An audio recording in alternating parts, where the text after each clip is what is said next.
Servus Leute, diese Mundspülung aus Salbei hilft euch bei Entzündungen am Zahnfleisch oder der Zunge. Da sie ohne Alkohol zubereitet wird, beruhigt sie die Schleimhäute.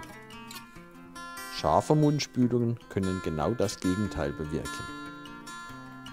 Mir hat diese Mundspülung sehr gut geholfen, deshalb dieses Video. Und nun die Zubereitung. Nach dem Waschen die zerkleinerten Blätter in einen Topf geben.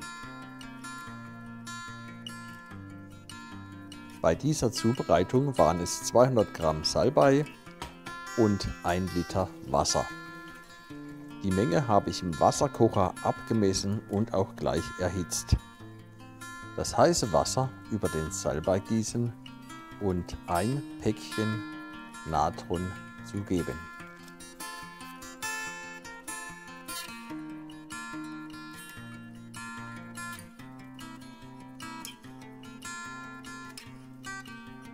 Um einen guten Auszug der Inhaltsstoffe zu erhalten, das Ganze für ca. 1 Stunde leicht köcheln.